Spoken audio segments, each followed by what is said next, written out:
1967년 미국 펜실베니아의 두케인 대학, 캐톨릭 계통이긴 한데 신학생들의 신앙이 굉장히 무뎌졌고 무기력해졌습니다. 그 이유는 성과 속, 세상과 하나님의 나라에 대한 그 어간에서 적당히 이 양쪽 양다리 걸치기를 하고 살았기 때문에 그렇습니다. 성경을, 말씀을 가르치지만, 교수들이 가르치지만 그들도 그랬거니와 그런 가르침을 받는 자들도 마음에 기쁨이 없고 예배를 드리는데 감동이 없고 형식화되어 있는 그런 예배를 드렸다. 신학생이지만 신학생들 속에는 하나님의 존재에 대해서 하나님을 성령을 체험하지 못했기 때문에 하나님 존재를 잘 모르는 사람들도 있는 상태였기 때문에 영적으로 보면 심히 메말라 있는 상태였다. 두케인 대학 신학생들이 말입니다. 그러던 어느 토요일 밤 신학생 몇 명이 기도하기 위해서 작은 체프를 찾습니다. 그리고 그들은 기도하기 시작했죠. 그때 성령의 강력한 역사가 일어났습니다. 서로 부둥켜 안고 울고 불고 회개하기 시작했습니다. 그렇게 밤을 새웠습니다. 다음 날이 주일이고 채플이 열렸습니다. 모인 학생들과 교수들 위에 그들에게 소수의 그 신학생들에 임했던 강력한 성령이 채플실에 임했습니다.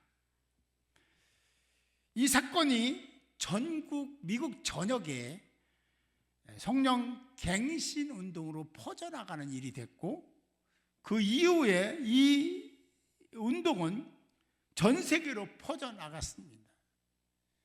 그 운동을 캐톨릭 리뉴얼 운동이라고 이야기를 합니다. 왜 하나님은 그때 그 채플실에 보인 소수의 사람들에게 강력한 성령을 부어주셨을까? 오늘 본문 요엘서 2장 뭐 다 읽어야 되는데 먼저 2절만 읽었는데요, 이 본문이 그 질문의 답을 정확하게 해주고 있다는 것을 생각하면서 말씀을 잘 들읍시다. 절 보세요. 절 안 보면요, 이게 제가 자꾸 신경이 쓰여. 그런 분들에 대해서 고개 숙이고 있는 분들, 저를 눈이 안 마주치면 신경이 쓰인다는 거예요. 오늘 말씀을 잘 들으시기 바랍니다. 요엘 시대에 보면 그 시대는 정치적으로 타락했습니다. 한마디로 경제적으로 큰 위기가 있었습니다. 왜냐하면 그들이 살기 때문에 하나님 메뚜기 재앙을 내렸거든요. 그러니까 먹을 거리가 없는 상태가 이르렀고, 영적으로는 극히 타락을 했고 이방신을 섬기고 우상을 섬겼으니까, 그래 전체적으로 보면 사회가 굉장히 혼란에 빠져 있었다. 이게 뭐지? 하는 상황이 형성됐다라고 보는 것이 맞습니다. 그때 하나님은 그런 상황에 있는 그들을 방치하지 않으셨습니다. 그리고 이렇게 말씀을 하십니다. 그 후에 내가 내 영을 모든 육체에게 부어주리니. 언제 아멘을 하려고 그래요? 그 후라는 것은 언제입니까? 그들이 그렇게 타락하고 혼란에 빠져 있고 어려움을 겪고 있는, 모든 하나님과 진정으로 예배를 드리고 제사를 드려야 되는 형식화되어 있는 그들이 하나님의 메시지를 듣고 변화돼서 하나님께 돌아온 그 이후에 라는 뜻입니다. 그때 내가 내 영을 부어주리라. 할렐루야. 이 영이 성령입니다. 이 영은 성령 하나님입니다. 지금은 하나님이 일하시지 않습니다. 주님이 일하시지 않아요. 지금은 성령 하나님이 일하십니다. 다 위임했잖아요. 그 성령 하나님을 너희들에게 부어주리라. 그 은혜를 누리는 여러분들이 꼭 되시기를 주님의 이름으로 축복합니다. 그래요. 그런 상황이 됐을 때 새로움이 시작되고 새로운 영적 질서가 형성되고, 그리고 내가 그냥 여기에 그냥 앉아서 예배드리는 것으로 그치는 게 아니라 이 예배 속에 임재하시는 성령을 경험하게 되고, 할렐루야. 그러니까 성령이 이끄시니까 아멘도 저절로 되는 거죠. 네. 그러면 당연한 거예요. 여기 예배 드리는데 감격이 없고 기쁨이 없고 그냥 앉아있다 가는 사람이 되지 않기를 바랍니다. 그건요, 예배가 아닙니다. 그냥 왔다 가는 거지, 눈두장 찍는 거지. 진짜 예배는 감동이 있어야 돼요. 기쁨이 있어야 돼요. 그게 없으면 내 안에 성령이 아주 미미하게만 계신 거예요. 성령이 주장 못하게 할 정도만 있는 거예요. 성령이 주장하시면 새롭게 될 줄로 믿습니다. 부어준다 그랬어요. 부어준다는 것은 그냥 대충 부어주는 게 막 넘치도록 하시겠다는 얘기예요. 충만하게 채우다라는 뜻입니다. 성령을 그렇게 넘치도록 쏟아 부어 주시겠다는 이 약속의 말씀, 이 말씀이 여러분들의 것이 되기를 주님의 이름으로 축복합니다. 꼭 기억해야 될 사실이 있습니다. 이미 말씀을 드렸지만 우리의 회복과 부흥은 성령의 부으심, 성령의 기름 부으심을 통해서만 된다. 이걸 놓치면 안 돼요.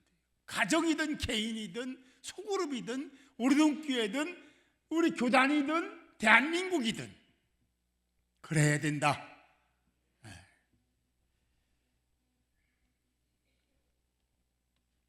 그런데 성령의 기름 부음을 받을 대상은 누구인지 이걸 명확하게 알아야 됩니다.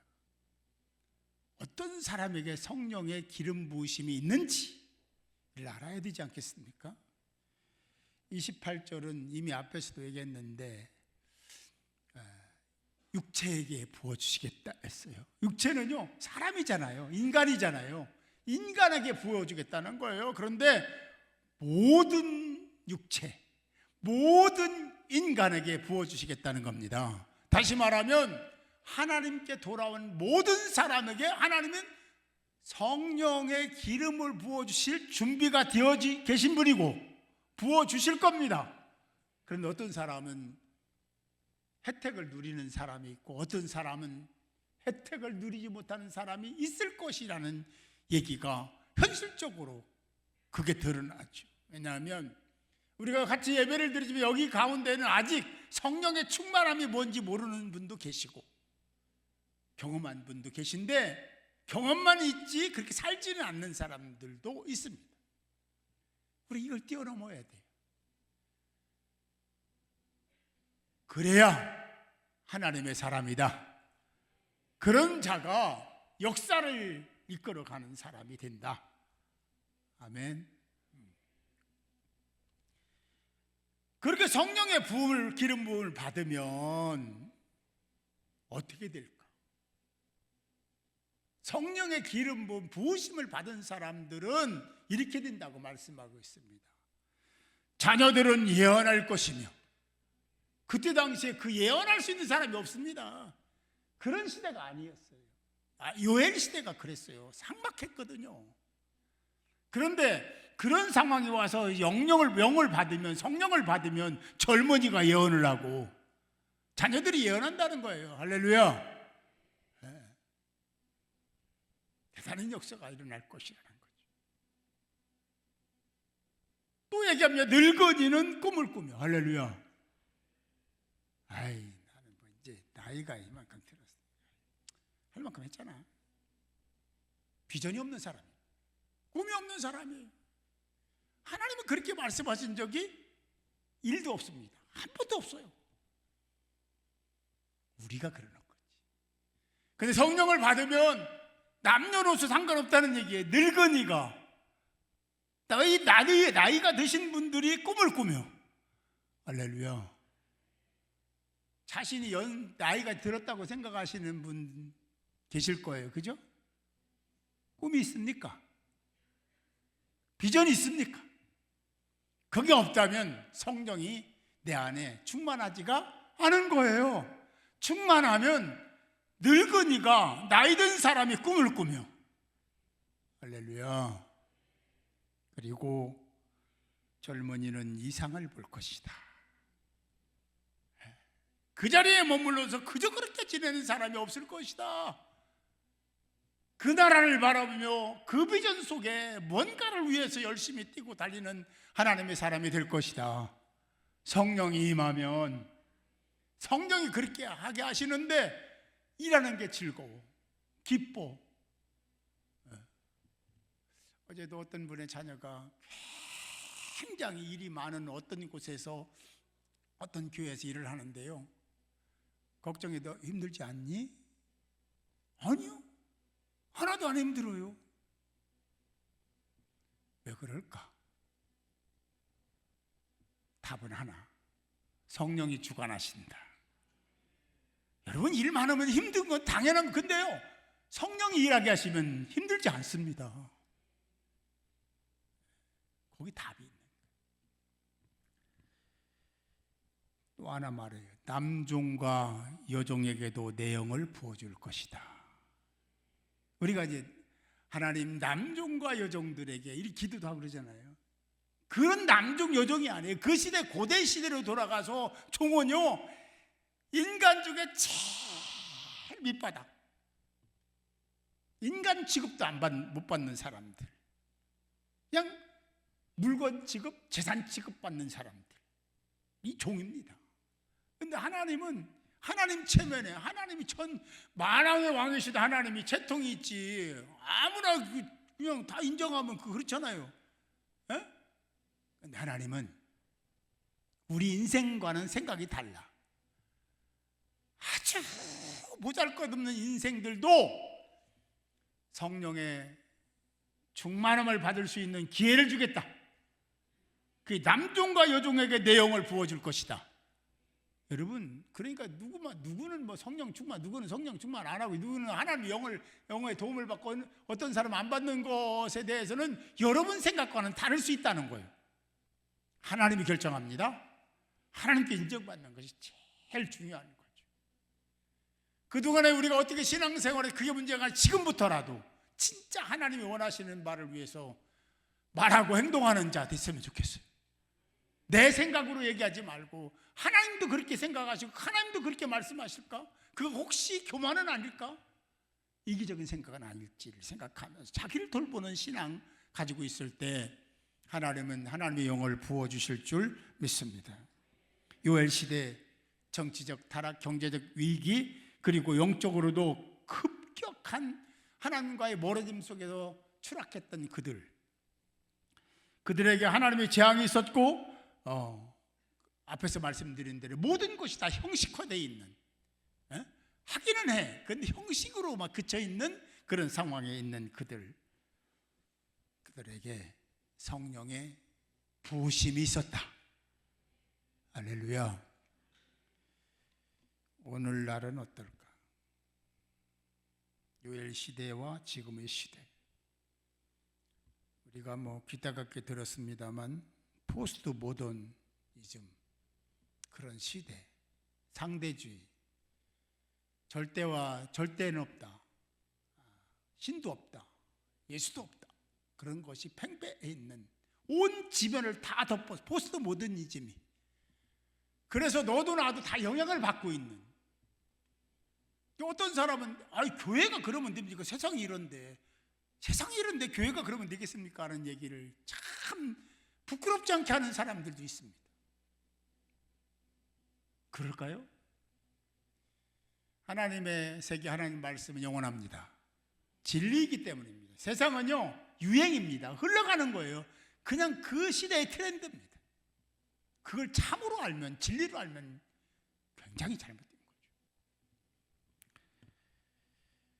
그런 문화와 철학 등으로 이미 교회는 큰 위기에 봉착해 있고, 성도들조차도 조롱받는 시대가 되어버렸습니다. 심지어는 그리스도인이면서도 그들이 정치, 경제, 사회, 문화 속에 군인들조차도 인간성을 상실한, 신앙의 길을 포기한 거짓말로 그냥 도배를 하고 있고, 제가 여러분들에게 부탁 하나 드릴게요. 여러분, 절대로 여당 야당 얘기하지 마세요. 그 치우치지 마세요. 여러분들은 하나님의 사람입니다. 그거 얘기하면 목사들도 싸우고 장로들도 싸우잖아요. 너무 창피하잖아요. 우리는 예수를 얘기해야 되고 십자가를 얘기해야 됩니다. 그거에 오르면 다 인정하세요. 그게 그러면 그게 배치되면 다 거부하세요. 그게 맞는 겁니다. 신앙인들은 그래야 돼요. 그게 옳죠. 그게 바른 거죠. 하나님 그걸 기대하시는 거예요. 하나님 정치 세계 모르겠습니까? 우리나라 경제 거는 이런 거 모르겠습니까? 모르실 리가 없죠.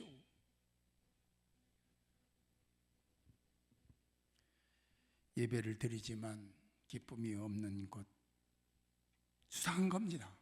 기도는 드리지만 확신이 없는 것, 그냥 믿음이 있는 척하는 겁니다. 열심히 있으나 능력이 없고 사랑이 식어지고 있다면 심각한 겁니다. 심령은 메발라 다른 사람이 어떻게 되든 말든 상처를 입든 짓밟아 버리는 그런 세대 속에 살고 있는 우리, 힘으로 밀어붙이는 세상, 통탄할 세상, 요엘 시대보다 훨씬 더 못한 세상이 되어버렸다라고 저는 생각합니다. 이 민족이 지은 죄를 하나님은 그냥 방치하지 않을 겁니다. 우리가 짊어지고 가야 할 짐입니다. 여기서 그쳐야 돼요. 그래야 이 민족이 다시 산다, 우리 교회가 다시 부흥된다 라는 것을 잊지 않았으면 좋겠습니다. 우리가 꼭 기억해야 될 것 하나는 메마른 땅에 단비가 내리듯, 할렐루야. 이 나라, 이 민족에, 이 교회에, 우리 가정에, 여러분 심령 속에 성령의 단비가 내려야 되고 절대로 필요한 시대가 지금이다. 이 시대는 성령의 시대이기 때문입니다. 그럴 때 매일매일이 즐겁고 기쁘고 행복하고 부정적인 얘기 안 하고 남 탓 안 하고 자기 허물이 10개, 20개, 100개 되는 사람이 다른 사람 탓하는 거예요. 거의 그렇습니다. 자기 허물은 다 감춰놓고 다른 사람 잘못만 지적하는 그런 공동체가 되면 안 돼요. 모든 걸 긍정으로 풀고 믿음으로 해석하고 그래야 되는 거지, 이 말 저 말 전하고 이 말 저 말 얘기하고 그런 사람이 되면 안 돼요. 그건요, 그런 사람은요 성령이 없는 사람, 그 안에 성령이 있으면 그렇게 못합니다. 메마른 영적 상태에 놓여있던 요엘 시대, 그들에게 하나님 말씀하신 것, 그 후에 내가 내 영을 너희에게 부어주리니 꼭 기억하시고, 지금 이 시대가 필요로 하는 것이 무엇인지를 깨달으시고, 우리 교회가, 우리 교회들이 추가해야 될 것이 뭔지. 여러분, 이 교회는요 행사가 부족한 시대가 아닙니다. 교회가 프로젝트가 없어서 못하는 시대가 아닙니다. 부족한 것은 성령입니다. 성령의 부으심이 없는 시대에 있기 때문에 자꾸 자기 생각만 가지고 있는 시대가 되어버려서 자기 주장하는 거예요. 그래서 지금 이 시대에는 성령의 시대라고 하면 성령 충만해야 된다고 하는 겁니다. 그럴 때 하나님은 여러분들을 방치하지 않을 겁니다. 여러분들에게 부어주신다고 하신 그 성령을 부어주시고 여러분들의 미래를 보장해 주실 줄 믿으시기 바랍니다. 하나님은 요엘 시대에도 그랬고 지금도 똑같이 말씀하십니다. 이렇게 말입니다. 너희 목마름을 가지고 내게로 돌아오라. 하나님이 여러분들을 초청하신 거, 초대하시는 겁니다. 왜 그런 현상이 안 일어나냐면 응답을 안 하고 따르지 않고 순응하지 않고 순종하지 않는 거예요. 내가 너희에게 새 비전과 새 소망을 주리라 라고 요엘 시대도 말씀하신 것처럼 지금도 저와 여러분들에게 그렇게 말씀하고 계심을 믿으시기 바랍니다. 목마름을 가지고 나온 자들에게 성령의 충만함, 성령의 불이 내릴 줄 믿습니다. 그런 자들에게 역사가 일어나고 기적이 일어나게 될 줄 믿습니다. 성령의 기름 부음을 받을 자격은 갈급해하는 겁니다. 성령을 갈급해하는 자입니다. 성령의 임재에 기대를 걸고 성령의 임재를 기다리는 자에게 하나님이 그들에게는 예외됨이 없이 차별 없이 다 성령의 기름 부으심을 허락하겠다고 약속하신 줄 믿으시기 바랍니다. 그럴 때 놀라운 일은 예약이 되어 있습니다. 하나님의 약속입니다. 사랑하는 성도 여러분, 요엘 시대의 부흥은 사람의 애씀과 노력에 온 것이 전혀 아니었습니다. 요엘 시대의 부흥은 성령의 부으심, 성령의 기름 부으심으로 그 결과로 그 능력으로 형성된 것임을 믿으시기 바랍니다. 득회인 대학에 임했던 그 성령, 요엘 시대에 임했던 성령의 강력한 부으심이 우리 교회, 우리 동 성결교회 그리고 여러분과 여러분 가정, 자손들에게 임하기를 주님의 이름으로 축복합니다. 그럴 때 새로운 미래가 열리고 새로운 부흥의 역사를 경험하는 아름다움이 형성될 줄 믿습니다.